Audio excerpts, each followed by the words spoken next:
아내의 응급수술로 쌍둥이가 태어났다. 아내의 표현을 빌리자면 수술실은 매우 추웠고 수술 침대에 누워있는데 침대도 철, 그 옆에 있는 것도 다 철, 스테인리스 같은 거지. 그 오염되지 말라고. 근데 누워 있었는데 내가 그때 배가 너무 많이 나와가지고 하늘을 보고 누울 수 없는 상태였어. 이렇게 누우면 숨이 막혀서 누울 수가 없는 거야. 근데 이제 수술을 하려면 똑바로 누워서 배를 이렇게 똑바로 갈라야 되잖아. 옆으로밖에 못 눕겠는 거야. 우선은 이제 그때는 마취를 해야 되고 막 그러니까 허리 여기 뒤 척추에다가 하반신 마취를 해. 근데 그걸 하려면은 옆으로 누워서 허리를 이렇게 굽혀야 된단 말이야. 안 굽혀지는 거야. 그래서 위에서 간호사 나 밀고 밑에 다리 밀고 그래가지고 이렇게 해가지고 겨우 했어. 근데 이제 마취가 됐나 안 됐나 확인을 하려면은 무슨 차가운 거 가지고 막 여기 이렇게 이렇게 해보더라고. 느껴지세요? 그럼 너무 잘 느껴지는 거야. 그러니까 좀 더 있어야 된대. 좀 더 있다가 또 이렇게 또 느껴지는 거야. 그래서 너무 잘 느껴지는데요. 그러니까 그래요? 그러면 여기 얼굴에도 이렇게 하고 여기 하고 그래서 똑같아요? 똑같이 느껴져요? 그러는 거야. 똑같이 느껴지는 거야. 그래서 마취 안 되나 보다. 나 큰일 났다 진짜. 죽었다 막 그러고 있다. 마취 된 거 같대. 근데 뭐 내가 건드렸는데 내가 몰랐나 보지.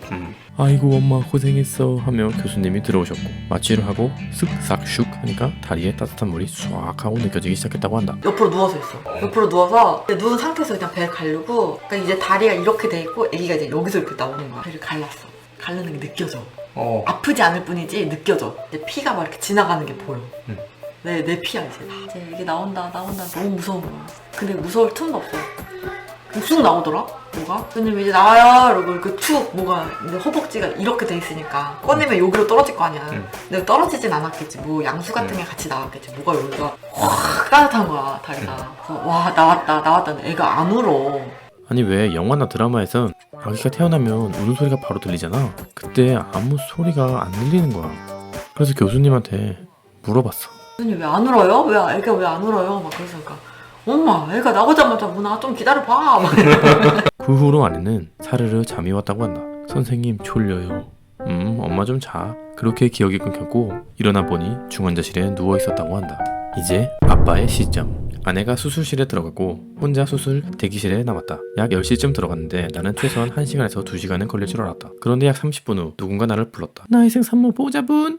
접니다. 화들짝 놀라 얼떨결에 그분을 따라갔다. 첫째인 하온이가 이상한 어항 같은 곳에 있었다. 아, 네가 하온이구나. 반가워. 근데 너 생각보다 많이 작구나. 생각보다 아이는 많이 작았다. 그리고 울지 않고 있어 조금 놀랐다. 그리고 우리 아빠랑 똑같이 생겨서 더 놀랐다. 사실 아이를 처음 본 순간은 뭔가 울컥할 줄 알았는데 전혀 그렇지 않았다.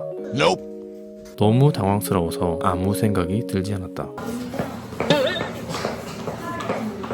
하은이와 함께 신생아 중환자실로 향했다. 하은이는 바로 중환자실에 들어갔고 난 문 앞에서 잠시 기다리라고 했다. 아주 분주하게 간호사인지 의사인지 모르겠는 사람들이 아이들을 한 명씩 데리고 들어갔다.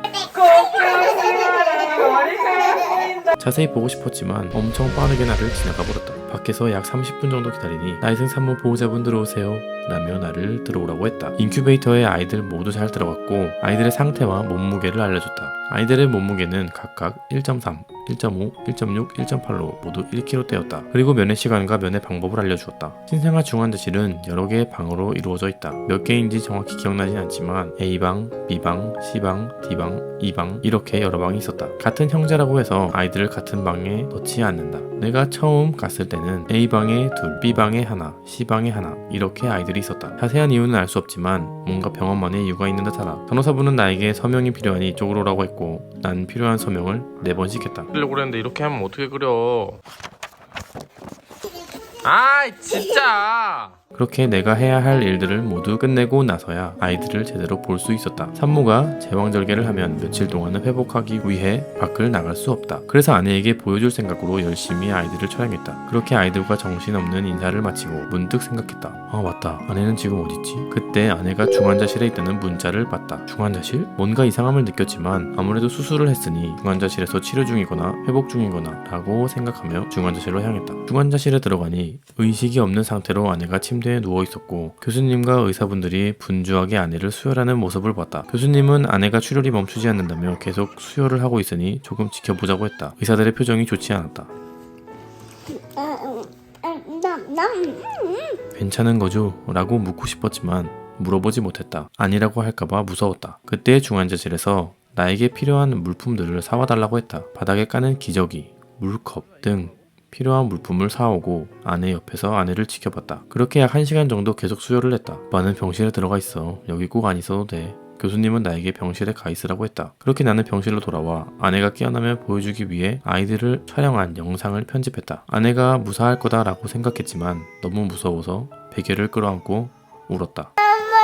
엄마 여기 앉을게. 엄마 옆에 앉았네. 차마 잠들 수 없었다. 왜 저래? 그렇게 다음날 아침이 되었고 중환자실 앞에서 기다렸다. 사실 그러면 안 되지만 중환자실에 몰래 들어갔다. 정말 다행히 아내가 깨어있는 모습을 봤다. 너무 안심됐다. 아내는 나에게 이렇게 말했다. 여보 보고 싶었어. 괜찮아? 응. 근데 나 얼음 좀 갖다 줄래? 응? 아내는 목이 탄다며 나에게 얼음을 사오라고 했다.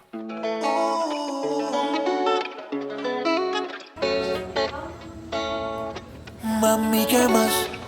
Hay algo en ti que me tiene mal. Una belleza que me quema. Cuando vaya, la nota me estalla. Mami, ¿qué más? Hay algo en ti que me tiene mal.